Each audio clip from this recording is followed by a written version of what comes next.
Bharatiya Janata party गुंडई के बल पर, बंदूक के बल पर, मारपीट के बल पर, दंगा फसाद के बल पर ये ब्लॉक प्रमुख अपने बनाने का काम कर रहे हैं। उनकी कपड़े फाड़ दिया गया। ये क्या है भाई? उत्तर प्रदेश के अंदर गुंडई नहीं है तो क्या है? मोदी जी कानून लाए हैं तो मोदी जी ही वापस करेंगे ना कि पंडित जवाहरलाल नेहरू करेंगे?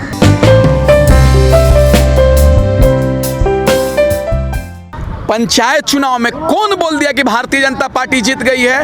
उत्तर प्रदेश के अंदर पंचायत चुनाव हुआ, जिला परिषद का चुनाव हुआ, जिसमें बीजेपी चारों खाने जीत हो गई। अगर बीजेपी को जनता वोट देती तो सबसे ज्यादा पंचायत समिति का सदस्य होना चाहिए था और जिला परिषद का सदस्य होना चाहिए था, लेकिन जनता ने वोट को नकार दिया। लेकिन भारतीय जनता पार्टी गुंडई के बल पर, बंदूक के बल पर, मारपीट के बल पर, दंगा फसाद के बल पर ये ब्लॉक प्रमुख अपने बनाने का काम कर रहे हैं, जिला परिषद का चेयरमैन बनाने का काम कर रहे हैं। अब बताइए, 2 दिन पहले लखीमपुर में आपने देखा होगा जिस तरीके से हमारी बहन को प्रस्तावक थी उसको जाने नहीं दिया जा रहा था, उनकी हाथों को रोक लिया गया, उनकी कपड़े फाड़ दिया गया। ये क्या है भाई? उत्तर प्रदेश के अंदर गुंडई नहीं है तो क्या है? उत्तर अधिकारी को सस्पेंड भी तो कर दिया गया। अब बताइए उसकी ताकत कैसे हो गई कि उस महिला को रोक देगा?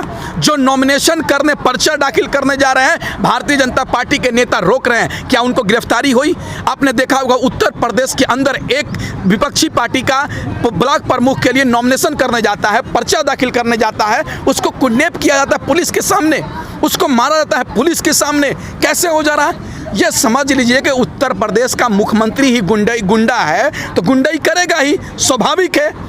आज उत्तर प्रदेश के अंदर वही हो रहा है कि पूरे तरीके से जंगल राज नहीं, उत्तर प्रदेश में महाजंगल राज कायम हो चुका है, गुंडई राज कायम हो चुका है। किसान भी यहाँ पर आ रहे थे तो ये सरकार उनको नोटिस भेजने का काम कर रही है और आज संविधान को और लोकतंत्र को ताक पर रखकर गैर लोकतांत्रिक तरीके से, गैर संवैधानिक तरीके से ब्लॉक प्रमुख का चुनाव उत्तर प्रदेश के अंदर कराया जा रहा है। आप बताइए ना, उत्तर प्रदेश के अंदर जिस तरीके से डर और भय का माहौल पैदा किया गया है, हमको तो नहीं लग रहा है कि आने वाले चुनाव में उत्तर प्रदेश में योगी जी अपना सीट बचा पाएंगे, उत्तर प्रदेश की जनता इनको हरा देगी। हमको तो लग रहा है कि पूरे तरीके से दहाई आंकड़ा भी पार नहीं करेंगे योगी जी। नहीं, जिला पंचायत में तो अभी भी सबसे बड़ी पार्टी बनकर उभरी है ना। अरे भाई, अगर जिला परिषद का सदस्य क्यों नहीं ज्यादा थे, पंचायत समिति क्यों ज्यादा नहीं थे, प्रधान क्यों ज्यादा नहीं थे?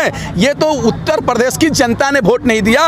ये लोग तो बंदूक के बल पर, हथियार के बल पर, गुंडई के बल पर प्रमुख बनाने का काम कर रहे हैं, जिला परिषद अध्यक्ष बनाने का काम कर रहे हैं। आने वाले चुनाव में भारतीय जनता पार्टी जीतने वाली नहीं है। उत्तर प्रदेश ही नहीं, 5 राज्य में चुनाव है, उत्तर प्रदेश, उत्तराखंड और तमाम राज्यों में चुनाव है। वहां भारतीय जनता पार्टी का जमानत जब्त होने जा रहा है। भारतीय जनता पार्टी दहाई आंकड़ा भी पार करने नहीं जा रही है। जिस तरीके से बंगाल की जनता ने खेला करने का काम किया है, तो उत्तर प्रदेश की जनता इन भाजपाइयों के साथ खदेड़ा करने का काम करेगी, भाजपाइयों को भगाने का काम करेगी। कहेगी तुम किसान जब सड़क पर था तो तुम उसने मांग नहीं मानी, जब युवा रोजगार मांग रहा था तो तुमने उसने बात सुनने को तैयार ना था, जब महंगाई कम करने की बात थी तो तुमने बात सुनने को तैयार नहीं था, जब देश के आम नागरिकों के बारे में नहीं सोचोगे तो तुम सत्ता पे राज नहीं करोगे।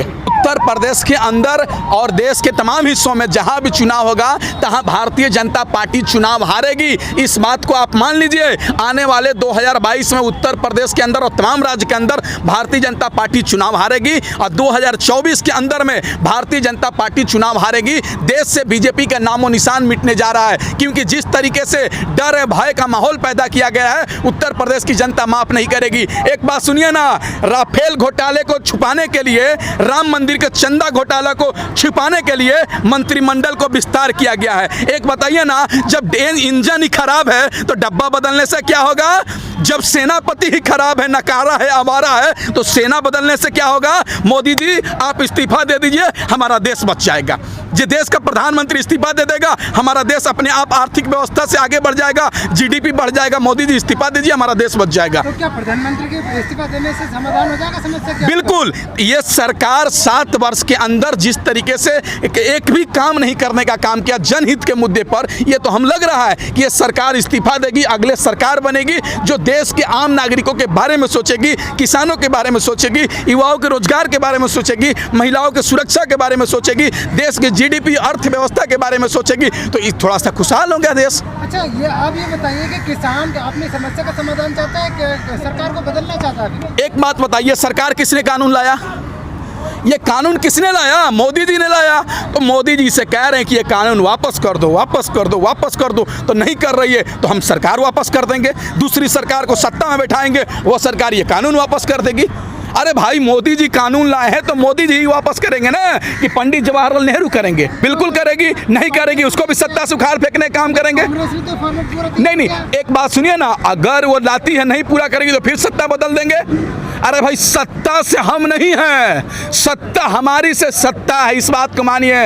हम वोट देते हैं तो मोदी जी प्रधानमंत्री बने, हम वोट नहीं देते तो गुजरात में ही चाय बेचते हैं मोदी जी, इस बात को मान लीजिए। अगर देश की जनता, गुजरात की जनता मोदी जी को वोट नहीं दी तो क्या करते? चाय बनते ना, चाय ही ना बेचते, ना विधायक बनते तो ना मुख्यमंत्री बनते, ना सांसद बनते, ना तो प्रधानमंत्री बनते। तो क्या आप उनसे चिढ़ते हैं क्या? क्यों? हमारे प्रधानमंत्री जमीन ले लिए हैं का?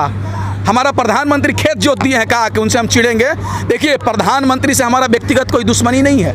प्रधानमंत्री के नीतियों के खिलाफ मैं आवाज़ उठाता हूं, सरकार को आईना दिखाता हूं और सरकार से कहता हूं कि 2014 से पहले जिस मैनिफेस्टो पे आपने चुनाव लड़ा है, जिसको वादा किया है, वादा को पूरा कीजिए, नहीं तो सत्ता छोड़कर जाइए।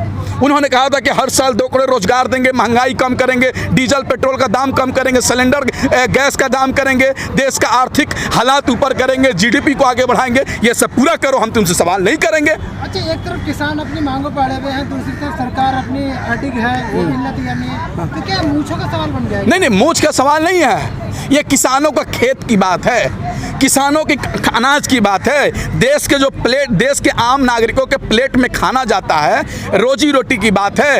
ये सरकार पीछे हटे और किसानों की मांग पूरी करे। किसान की, सरकार के मोच की क्या बात है? मोदी जी खेती करते हैं, कानून लाने से उनको क्या फायदा होगा? अमित शाह जी खेती करते हैं, योगी जी खेती करते हैं, कानून लाने से उनको क्या फायदा होगा?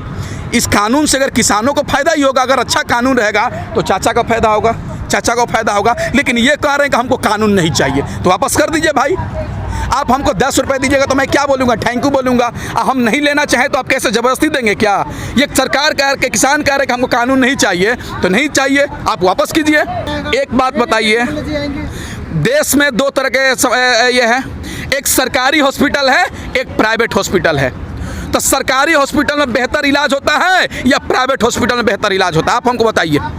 प्राइवेट हॉस्पिटल में होता है। जब देश में 2 तरह की मंडी होगी, एक सरकारी मंडी, एक प्राइवेट मंडी, तो किस में अनाज बिकेगा? प्राइवेट मंडी में। सरकारी मंडी बर्बाद हो जाएगी। जब सरकारी मंडी बंद हो जाएगी तो प्राइवेट मंडी वाला कहेगा इतने पैसे कुंटल धान लूंगा, देना ही पड़ेगा क्योंकि सरकारी मंडी तो खत्म हो गई।